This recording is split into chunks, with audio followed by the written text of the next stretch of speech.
Le département de femmes a commencé le 7 juillet 1998.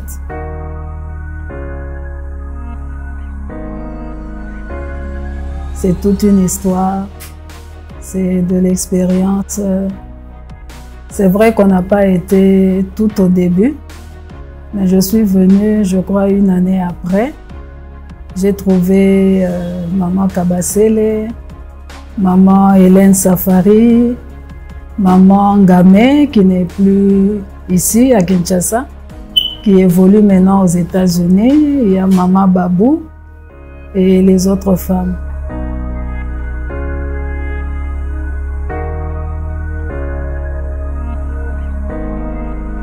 Un jour, après le culte, quelqu'un est venu m'avertir que le pasteur Safari voulait me voir, voulait me parler.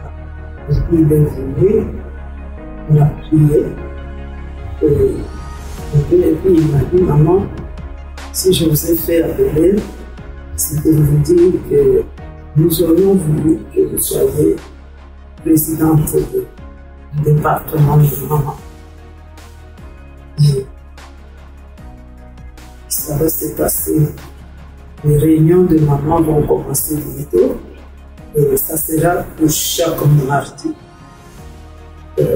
dans l'après-midi, de 16h à 18h, les mamans vont se réunir.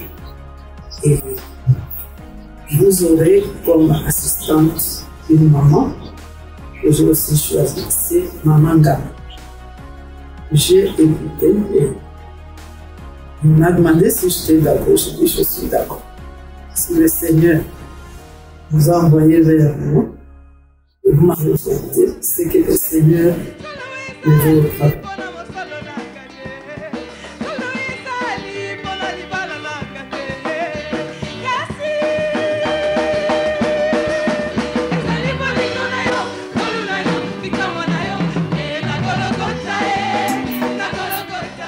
Au début, les mamans de la Borne, du département de la Borne à l'IPN, donc, venaient. Nous devions commencer. Et c'était normal que celles de la Borne viennent d'abord voir aussi comment on fait ces choses-là ensuite. Tout début a des difficultés. Avant, on se réunissait à peu près 25-30. Vous avez prévu peut-être que vous aurez 200 personnes ou 150 personnes et vous voyez qu'il n'y en a que 20. Vous prêchez. Vous n'allez pas demander à ceux qui sont venus de rentrer. Vous prêchez. Et cette semence que vous semez là, peut produire des histoires que vous-même, vous ne vous imaginez pas.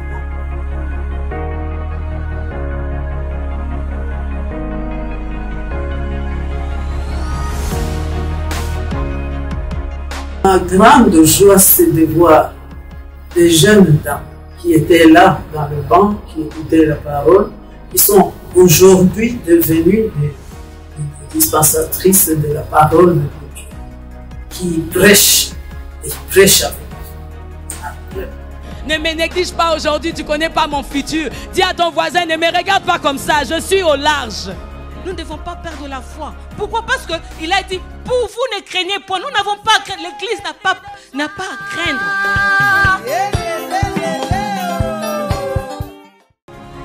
Maman Kabasele, elle avait trop d'occupations à la maison et d'autres choses qu'elle faisait. Elle dirigeait, je crois, une cellule là à la maison. Elle nous a dit qu'elle ne saura pas tout combiner. Alors, elle a demandé la permission au pasteur. Il va rester aux réunions des couples seulement. Mais avec les mamans, c'était un peu difficile pour elle. Alors, le comité qui m'a choisi là-bas, on m'avait dit de prendre des choses en main. Et ce n'était pas facile pour moi parce que à ce moment-là, je me voyais comme une petite femme. Il y avait des mamans plus grandes que moi, plus grosses, on peut dire des tailles. Et on m'avait dit de prendre la responsabilité en main. Ce n'était pas facile, mais il y a des mamans qui m'ont encouragée. Il a eu des mamans Mamina qui m'a poussé. Bon, maman prend seulement et maman Luta, il n'y a personne, il n'y a que toi qui peux le faire mieux. Comme tu es l'épouse du pasteur, tu prends la responsabilité en main. Et j'ai accepté, j'ai dirigé l'équipe de maman pendant un moment. On a essayé un peu de changer des choses.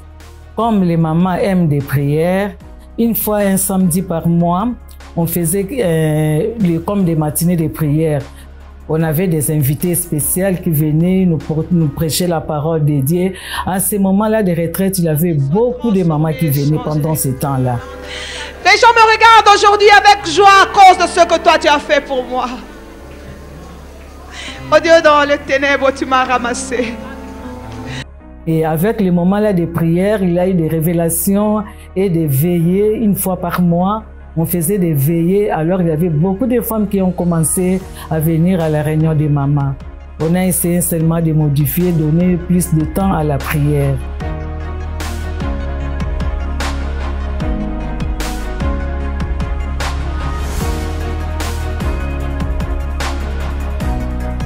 On a rencontré surtout des difficultés pendant pour faire des évangélisations avec des femmes. On a des visites dans des maisons. Quand vous partez, on vous pose quand même des questions. C'est vous la femme du pasteur? Vous dites oui. Donc il n'y a pas une autre personne. Donc les gens ne nous considéraient pas. On croyait que la femme du pasteur devait être grosse, une femme là un peu spéciale quoi. On était avec Mamina. Mamina aussi, elle était presque comme moi. Une fois, on était parti visiter des femmes qui venaient à l'église ou bien faire l'évangélisation. On était chez les médecins. On avait toqué, on est entré chez une maman. Là, on a dit, on veut voir maman. On voulait parler. On a dit, non, les mamans de la parole du salut sont ici. La maman est venue, elle croyait que parce que maman Ngam, elle était grosse, les gens la connaissaient. Et maman Kabassel aussi. Et puis, on était là avec Mamine, elle a dit, oh, c'est vous les mamans de la parole du salut? On a dit oui, c'est nous. Vous êtes des responsables. Il nous a regardé. Elle n'était pas sûre de nous. Mais nous, on croyait. Mais elle n'était pas sûre de nous. Ça nous a frustrés un peu. Là où nous nous sommes négligés, là où on ne nous voit pas, mais notre Dieu nous voit. Et il nous laisse entrer et asseoir avec les grands. Oui, on n'était pas abattus. Et ça nous a encore encouragés. Ça nous a montré qu'on a quelque chose de Dieu, il faut avancer. Mon mari m'a beaucoup aidé. Il m'a encouragé beaucoup quand j'ai porté des messages. Au début, il me demandait, montre-moi ce que tu vas parler. Moi, je ne voulais pas. Je voulais d'abord préparer moi-même. À la fin, je venais lui parler. Regarde ce que j'ai dit, regarde comment j'ai prêché, regarde ce que j'ai fait. Il m'a encouragé, me disant, en tout cas, tu fais un bon travail, mais il faut écrire. Moi, j'aime, il faut écrire. Moi, j'ai dit, bon, non, moi, c'est moi, pour moi, c'est dans la tête. Quand j'arrive, ça coule. Je me dis, non, il faut écrire. Là, quand tu écris, tu n'oublies jamais. Regarde même des principaux. Tu mets des points là, 1, 2, 3, 4, là ça va t'aider. Mais venir seulement dans la tête comme ça, ce n'est pas bien. En tout cas, il m'a beaucoup aidé, lui avec les enfants. En tout cas, ils m'ont beaucoup aidé. Ils ne m'ont pas abandonné. Parce que c'était pour la première fois pour moi aussi de diriger ou de parler devant les gens. Ce n'était pas facile. Même les anciens, ils m'ont encouragé, ça va. D'autres me disaient, mais ma femme ne venait pas.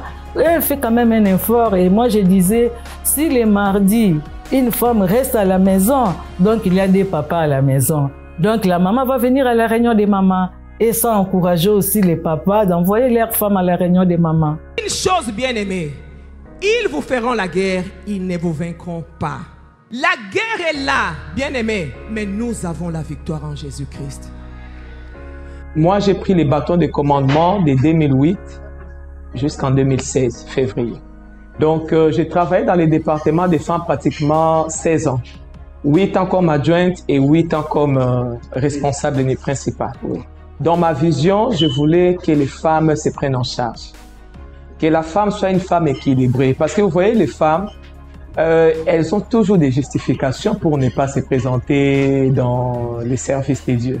Des fois, il y a d'autres qui disent « je dois m'occuper de mon mari, je dois m'occuper de mes enfants et je dois m'occuper de ça ». Bon, moi, j'ai montré à la femme, sois une femme équilibrée. C'est-à-dire, ne néglige pas ton foyer, ne néglige pas l'église, ne néglige pas non plus ton travail.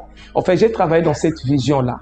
Nous avons organisé EFATA, nous avons organisé Action Malewa. Action Malewa, c'était pour fructifier les finances des mamans. Il y a eu Confessam. Confessam, en fait, c'est la convention des femmes qu'on a eu à faire, je pense, 3 fois pendant mon mandat. Nous avons eu à faire beaucoup d'activités. Et il y a eu des retraites aussi qu'on a fait dans l'église et comme à l'extérieur de l'église. Donc là, c'est que je peux retenir que rien ne peut bloquer une femme qui connaît son appel.